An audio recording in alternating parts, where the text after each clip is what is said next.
Hermoso, hermoso cuando podemos cantarle junto al Señor nuestro Dios en esta tarde. Pero bien, prepárese también para esta segunda ponencia con el doctor Carlos Villanueva en este caso. Así que, doctor, adelante. Muy bien. ¿Cómo continuar después de tan hermoso momento, no? Volver a hablar sobre este tema, como suele ocurrir en estos casos. Ahí está. Sobre este tema que es tan importante. Yo creo que Pablo ha planteado con mucha claridad que la realidad que vivimos hoy nosotros como Iglesia de Cristo en el mundo tiene sus raíces en aquellos hombres que estuvieron dispuestos a dar su vida, que no tuvieron temor de ofrecer todo al Señor para que hoy nosotros tengamos la libertad y podamos estar en este lugar sentados y hablando de estos temas. Es importante que los recordemos, es importante que los tengamos presentes porque dieron su vida por nosotros. El tema que me gustó a mí preparar, me dieron la libertad de prepararlo, parte de esto ya hablé una vez aquí en La Plata, en otro lugar, tiene que ver con aportes de la Reforma.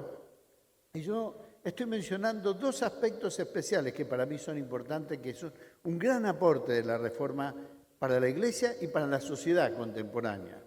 Uno es el de educación, ¿verdad? El tema de educación es un aporte muy importante de la Reforma que pocas veces en los estudios de educación, como educador y leyendo los materiales me he dado cuenta que no se toman en cuenta, que la educación pública tiene su origen en la Reforma.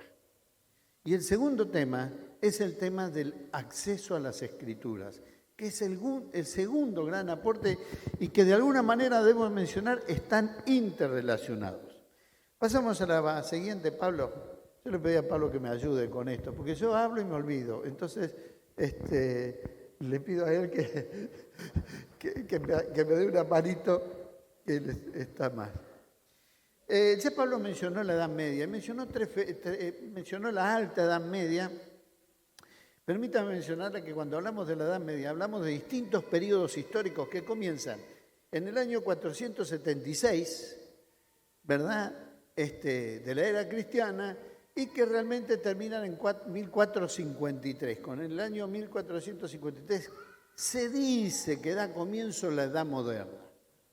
Si usted recuerda, Lutero pone mencionamos ya sus 95 tesis en 1517, ya sea las 95 u otras tesis que voy a mencionar en un momento, lo hace en el año 1517. Lo cual quiere decir que Lutero de alguna manera era un hombre de la Edad Moderna, pero había sido formado en la Edad Media. Y eso es lo que pasa con personajes como, por ejemplo, como es mi caso, ¿no? Yo he sido edificado en la modernidad y tengo terrible problema con mi nieto mayor de comprenderlo porque era nacido en otra época y tiene otros valores, otra manera de ver la realidad. Y a mí me cuesta comunicarme con él. Y así Lutero, como yo me siento identificado con Lutero, todavía mantenía elementos de la Edad Media, todavía había sido educado con una manera de ser, con una pedagogía, ¿verdad?, que es muy clara, y está hablando a gente que tiene otra posibilidad en otro momento y con otro paradigma, ¿verdad? Allí hay un cambio de paradigma que es muy interesante. Vemos la siguiente. Cuando hablamos del humanismo, hablamos que Pablo mencionó un poquitito esto, a partir de los siglos XIV y XV, una época en la tardía Edad Media donde había la más densa ignorancia sobre el contenido de la Biblia, no solo entre el pueblo, sino también entre el clero. El humanismo significó algo así como una vuelta, como está el Renacimiento y humanismo, ¿verdad?, que vienen de la mano uno del otro. Significó una vuelta, volver a los textos originales, volver otra vez no al latín, sino ir hacia atrás, volver al griego, al hebreo. Y allí tenemos a alguien que escribió, Reuchlin, que escribió su famosa gramática hebrea y un léxico hebreo, un contemporáneo de Erasmo, y Erasmo que escribió su texto griego, ¿verdad? El Nuevo Testamento griego, escribió, es decir, recopiló el Nuevo Testamento griego para editarlo. Es decir, que esta época en que a Lutero le toca vivir es una época de un despertar intelectual, donde el Renacimiento y el humanismo, el Renacimiento con Volver, ¿verdad? Acuérdense que en Italia tenemos a pintores, escultores, en una época de gran avivamiento, de gran movimiento cultural.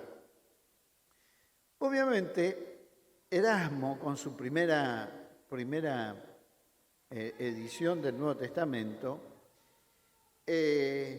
trajo un nuevo sentido y dio a aquellos que querían conocer la Biblia, especialmente, él estaba pensando en el clero, no estaba pensando en el pueblo, estaba pensando en el clero, el que va a pensar en el pueblo es Lutero, que vuelvan a mirar los textos y abandonen, yo puse así, el sentido cuádruple o alegórico, ¿verdad? El sentido cuádruple de la Escritura había sido un sentido alegórico que hasta ese momento se había interpretado la Biblia de esta manera.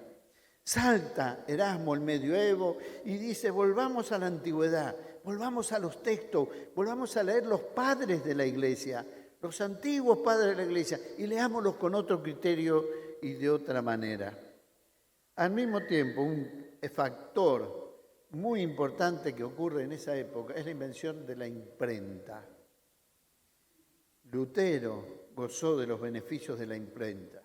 Antes se mencionó a Juan Hus, se mencionó a Wycliffe, que debieron pagar con su vida, ¿verdad?, su deseo de cambiar. Pero es que ellos no tuvieron la posibilidad de que el pueblo pudiera leer sus textos, porque no había manera, era todo manuscrito. Pero Lutero, cuando aparece la imprenta, le da una herramienta que le permite que sus textos sean conocidos a nivel popular, y de esa manera es la base, es el pueblo el que lo va a defender. Erasmo propone determinadas actitudes que un exégeta debe cumplir para entender la Biblia. Debe tener un adecuado bagaje científico y cultural, debe conocer las lenguas bíblicas y debe conocer la naturaleza y debe conocer la retórica y los escritos de los padres. Como ustedes verán, el humanismo, de alguna manera, era para una élite. Si uno toma en cuenta este dato, se da cuenta de que el humanismo no accedía, no era accesible para todo, era accesible para una élite. Y Erasmo pensaba que los líderes debían tener estos elementos que los sacerdotes. Esa es la gran diferencia entre Lutero y Erasmo. Juntos fueron amigos hasta que Lutero quiso que todo el pueblo participara. Y ahí es donde está la gran crisis entre estos dos hombres, porque Erasmo todavía pensaba que la élite, el clero, ¿verdad?, eran los que debían tener. Erasmo desarrolla algunos principios que son importantes en la interpretación y que hoy en día se mantienen. Por ejemplo, ejercer la crítica literaria, averiguando el lugar, tiempo, ocasión, intención de cada libro, y al mismo tiempo el contexto de cada pasaje. Y vuelvo a decir, Erasmo mantenía todavía hacer uso de los antiguos padres para eso. Obviamente, lo que Erasmo proponía era un cambio de la Iglesia, pero un cambio desde adentro, a través de un clero, a través de un liderazgo que estuviera preparado para producir ese cambio. No estaba listo ese liderazgo para el cambio. Y es claro que hacía falta que ese cambio viniera de otra manera. Bien mencionó Pablo que el tercer camino, que es el que finalmente el cambio ocurrió, fue el camino de los individuos. Permita ahora pasar a la Reforma. Vamos a ver el siguiente. Un autor católico muy conocido, Hans Küng, en su libro sobre el cristianismo y también en su libro sobre los grandes pensadores cristianos, él dice que los elementos que prepararon a la Reforma fueron estos 6 que están aquí en la placa. En primer lugar, la decadencia del papado. Con toda claridad, Pablo mencionó que hubo un momento que hubo 3 papas. Uno que residía en Aviñón, otro que estaba en Roma y otro que estaba en la ciudad de Pisa. Lo interesante es que los 3 se excomulgaron uno al otro y finalmente los 3 desaparecieron y uno nuevo tomó el reinado, ¿verdad? El papado. Pero eso representó una decadencia. El Papa, que siglos antes había obligado al emperador a arrodillarse a pedirle perdón por una frase que había dicho, ahora estaba a merced del emperador. En segundo lugar, el segundo elemento que preparó la Reforma fue el fracaso de los concilios llamados reformadores. Bien mencionó también Pablo que en el siglo XV, es decir, desde 1413 hasta 1438, hubo por lo menos 3 concilios. Estos 3 concilios donde la Iglesia se reunió y que duraron más de 2 o 3 años cada uno, eran concilios que intentaban producir cambios en la Iglesia. Y los 3 concilios terminaron sin ningún cambio. Es decir, parecía que no podía venir desde este lado los cambios que la Iglesia necesitaba. En tercer lugar, los cambios económicos y sociales. Es interesante que esta es la época donde cambia la economía de canje a la economía monetaria. Es decir, la sociedad cambia. La visión que tenía la sociedad cambia. Se pierde ya el sentido del canje, de que dependo del otro, y ya sé que puedo vender por parte de oro aquello que tengo y acumular oro. Es decir, hay un cambio social que se produce a partir de estos cambios económicos que van a preparar el camino para la Reforma. En cuarto lugar, y ya lo mencioné, la invención de la imprenta. La imprenta fue el arma que utilizó Lutero, el arma para transmitir sus verdades al pueblo. En quinto lugar, y prestémosle atención a esto, es la inmoralidad y falta de educación del clero en aquella época. El clero católico en aquella época no era educado, no conocía la Biblia, no conocía la Escritura y sobre todas las cosas había tremenda inmoralidad entre los líderes religiosos que obviamente lo desacreditaba y aún más desacreditaba a la Iglesia misma. Miren, podemos aceptar que un líder religioso tenga alguna caída en pecado, pero cuando en esa iglesia varios son los que caen, la que se desacredita es la Iglesia, y es lo que estaba ocurriendo en aquella época. La iglesia cristiana estaba perdiendo el respeto del pueblo por justamente la falta de moralidad de sus líderes. Y finalmente, en sexto lugar, los cambios educativos con el surgimiento de las universidades. Ahí había que hacer un pequeño paréntesis, quedamos acá todavía. La educación en la Edad Media estuvo a cargo de la Iglesia. La Iglesia es la que fundó los colegios monacales, primero, para educar a sus clérigos y también para educar a los líderes. Toda la educación estaba a cargo de la Iglesia. La Iglesia era dueña de la educación. Cuando en las ciudades surgen las universidades se crearon para educar a aquellos que estaban trabajando en determinadas labores, ¿verdad? Eran más bien de una formación técnica. Pero una vez que las universidades toman fuerza, la Iglesia funda sus propias universidades y entre ellos siempre impuso la teología, y una teología distinta, la teología de la Edad Media, la teología basada en los escritos de Tomás de Aquino, de la llamada escolástica. El surgimiento de las universidades hizo que por lo menos una élite del pueblo fuera más educada, alcanzara a leer, alcanzara a pensar, desarrollara su mente y pudiera ver la vida desde otra perspectiva. Cuando una nación o cuando una sociedad no deja que el pueblo se eduque, está en problemas, porque va a obedecer un liderazgo probablemente inmoral y falto de educación también, que lo va a llevar por el camino que él quiere. Me gustaría pasar a la siguiente y comenzar ahora con Lutero, el hombre.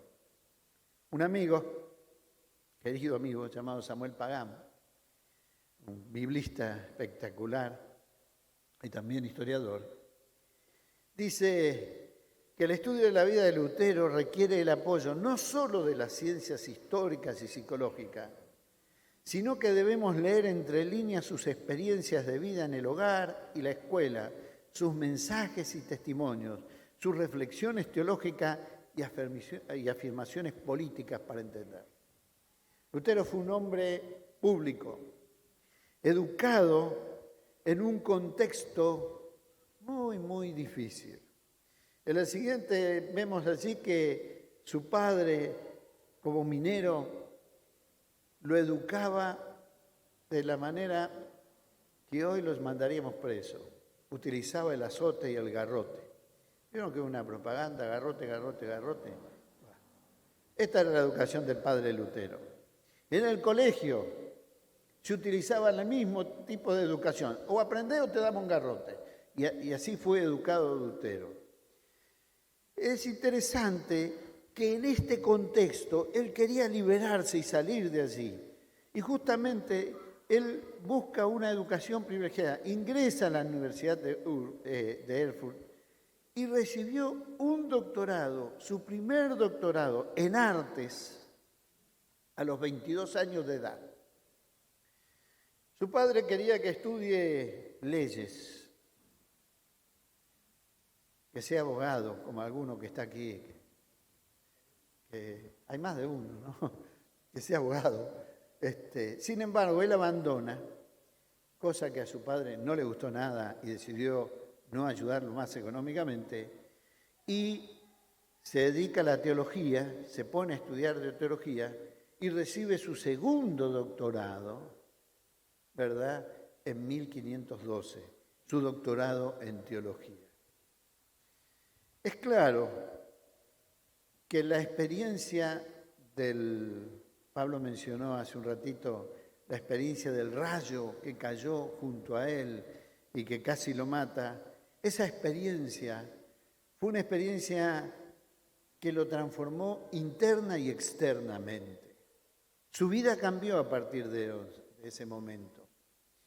De alguna manera, el temor a la muerte se fue. Le hizo revisar su vida y de alguna forma cambió su propósito de vida. Esa experiencia, una experiencia de esta naturaleza, cambia a cualquier persona, a cualquiera de nosotros que hubiera tenido una experiencia semejante. Justamente en ese camino que emprende Lutero y mi amigo Samuel llama un viaje de vida, él tenía un doble propósito: mirar su futuro, qué es lo que él quería hacer, pero también conocerse a sí mismo. Su finalidad no era solo estudiar y enseñar teología, sino analizar su fe, descubrir qué es lo que había en su vida interior, entender la fe y evaluar cómo esa fe podía afectar a la sociedad. Es importante que Lutero fue un hombre que realizó cambios, no solamente para la Iglesia, sino para la sociedad y el mundo que lo rodeaba.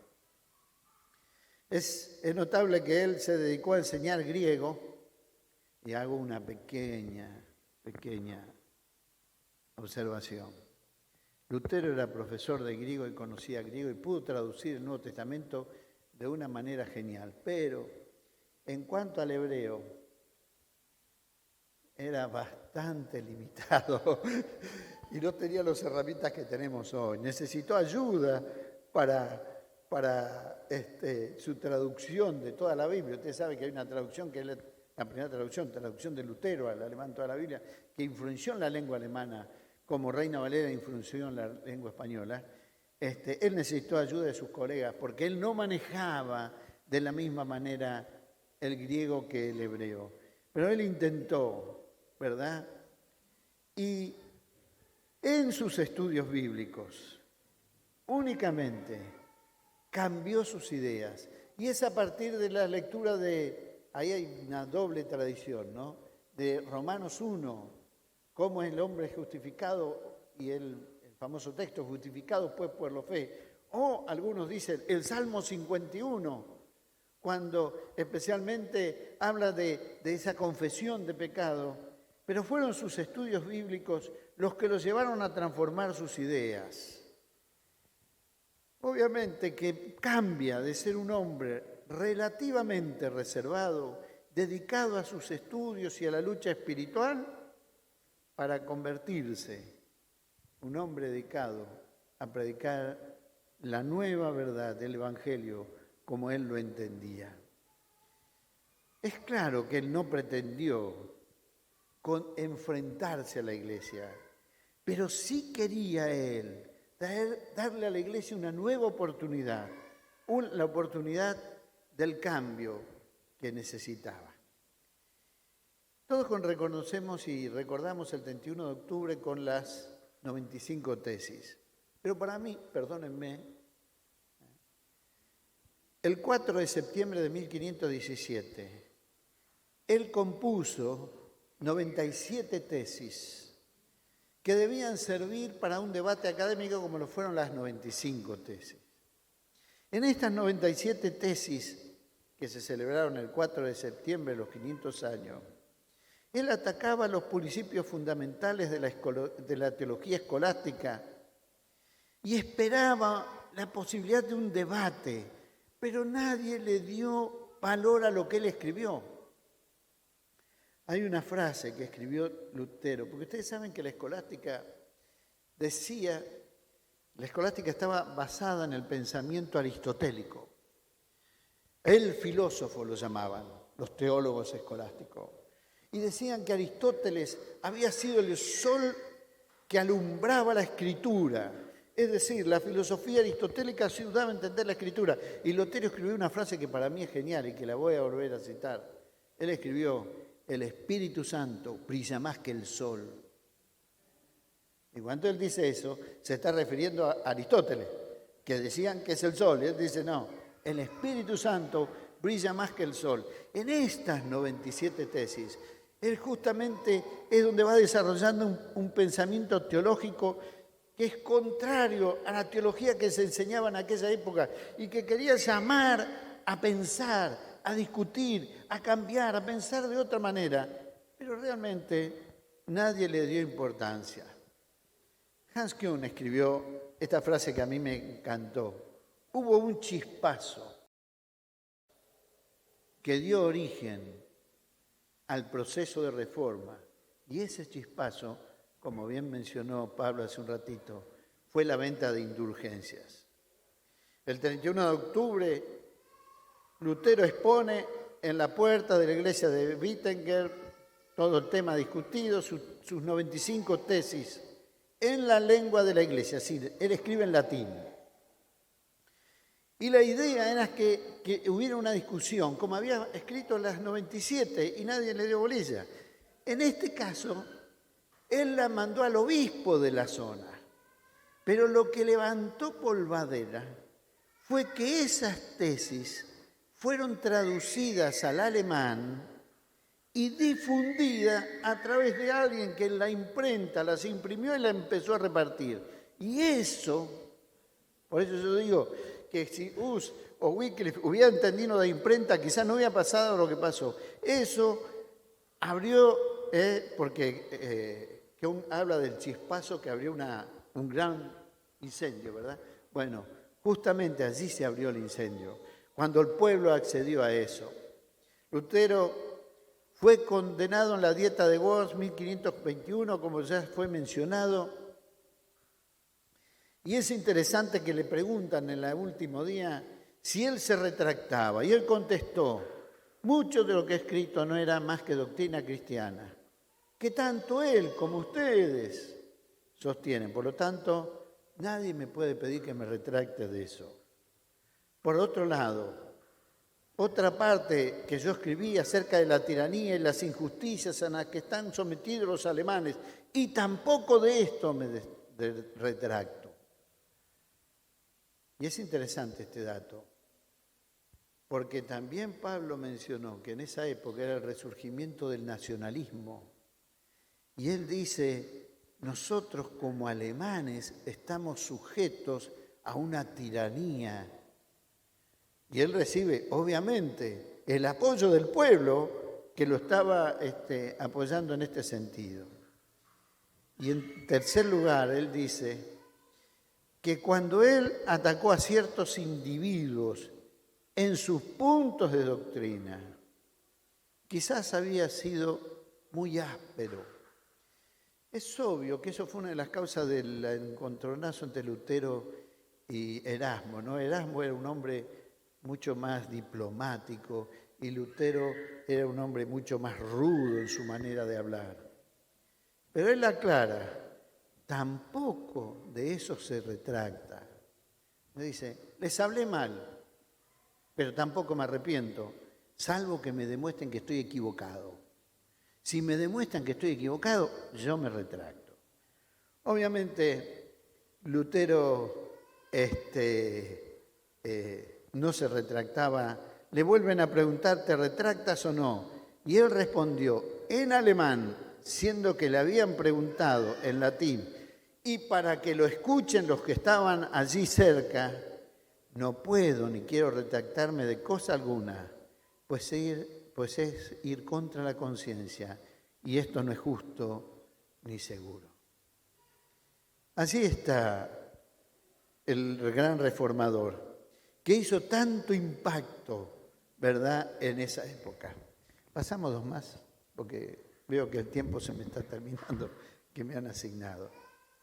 ¿Cuáles son los cambios en educación? Recordemos, no había enseñanza primaria o escuelas populares según el sentido actual. Las escuelas donde se enseñaba a leer y escribir en lengua vernácula, es decir, en la lengua del pueblo, carecían de importancia. Las escuelas más importantes enseñaban a leer y escribir en latín. La educación estaba en manos de los monasterios que enseñaban latín y preparaban para la vida monástica o el ingreso a las universidades que habían sido. Lutero escribió mucho sobre educación.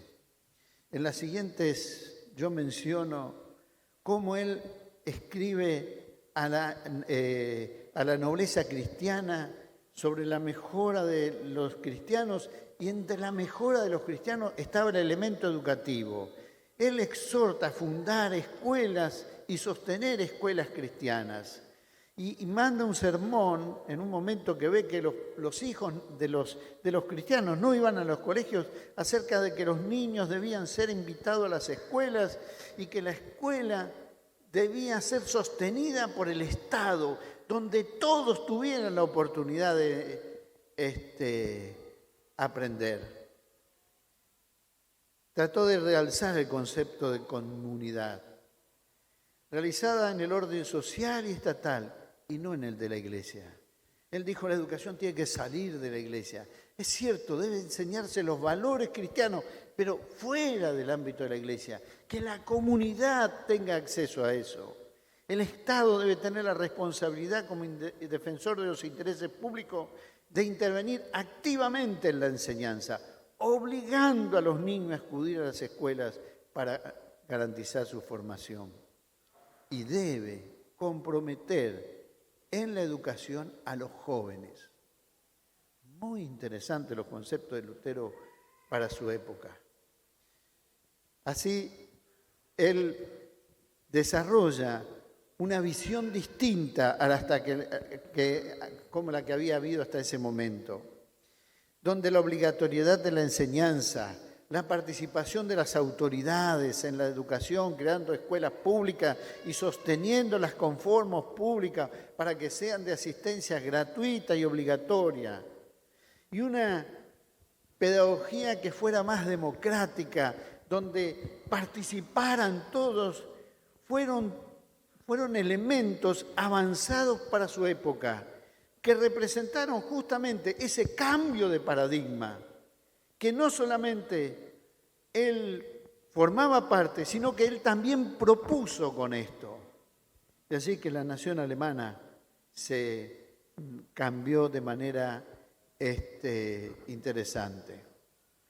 Una de las cosas que Lutero estaba mencionando, y está en el último puntito allí, todos debían tener el mismo acceso a los estudios superiores, aunque él aclara, según sea para los que ustedes van a querer estudiar o el oficio que tengan, ¿verdad?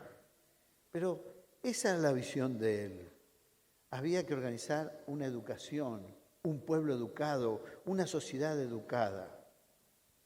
Permítame decirle que esto tiene que ver con su teología. ¿Por qué tiene que ver con su teología?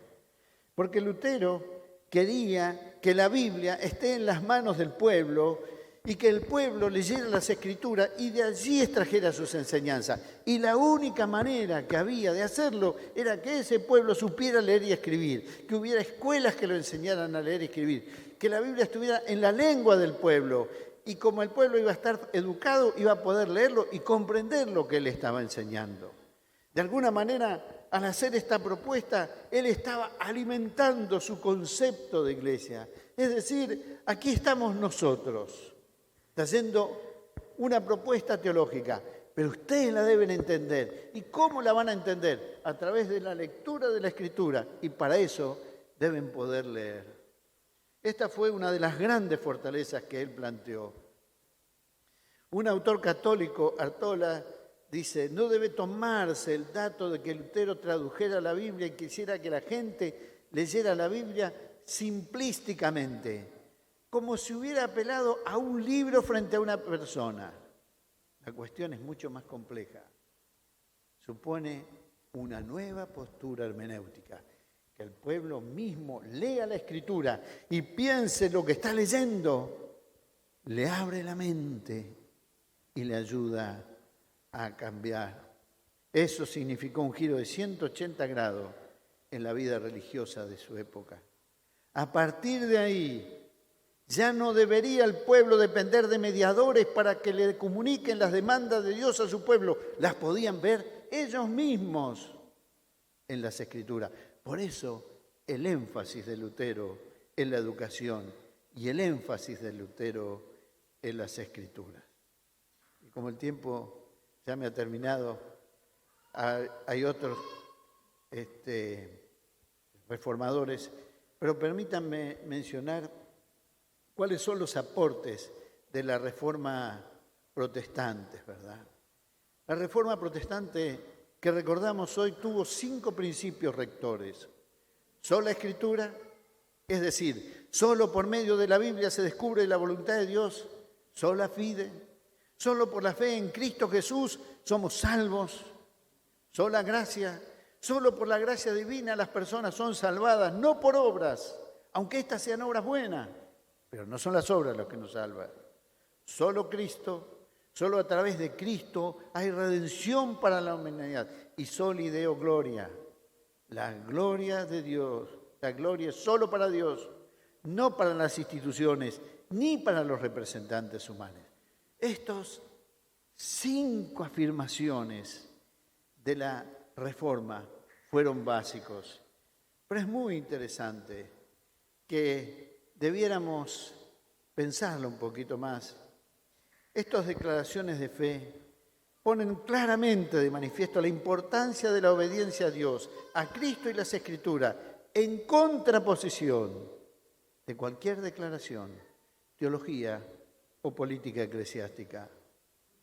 La Reforma es y fue la respuesta profética de una iglesia bíblica a los excesos morales, a las desorientaciones éticas en los centros de poder políticos y eclesiásticos.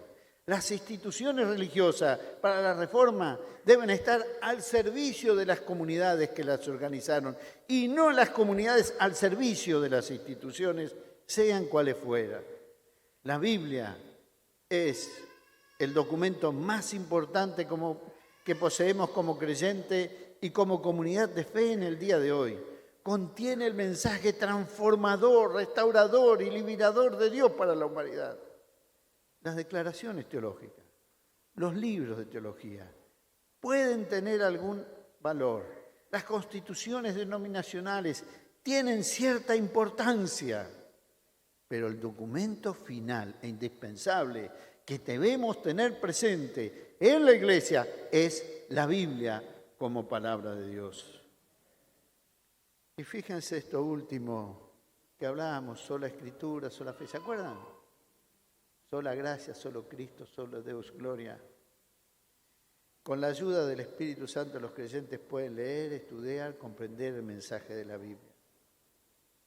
El presupuesto de esta afirmación es que las personas tienen capacidad de análisis y el Espíritu Santo tiene el deseo de esclarecer el entendimiento para revelar la verdad divina a la humanidad. Debiéramos agregar otra sola Espíritu. El tema del Espíritu Santo es fundamental para las iglesias del siglo XXI. Como las Sagradas Escrituras y su lectura contextual fueron determinantes en el nacimiento y desarrollo de las reformas, las nuevas lecturas bíblicas, también contextuales y pertinentes para el siglo XXI en Argentina, América Latina, en el mundo, pueden producir nuevas reformas en la Iglesia y en los creyentes. El desafío de hoy, mi hermano, es esa frase, Ecclesia reformata, sempre reformada. La Iglesia reformada siempre debe seguir reformándose. Este término latino, que algunos dicen que era de Lutero, otros dicen que era de Calvino, vaya a saber de quién fue, es un desafío para nosotros. Debemos transmitir, estar firmes en el mensaje profético, como lo fue Lutero, como lo fueron aquellos hombres donde denunciaron los abusos y llamaron a la unidad del pueblo de Dios, al conocimiento de la Escritura y al encuentro con Cristo su Señor. Hoy debemos recuperar ese mensaje profético. Quizás a la Iglesia en nuestro país y en América Latina le falta esa visión profética, ese seguir reformándonos en los patrones de la reforma, porque el gran Lutero nos dejó un modelo. Aquel monje rudo y poco diplomático, según Erasmo, nos dejó un patrón y una visión y un desafío para que mantengamos hoy como iglesia. Que Dios les bendiga, hermanos.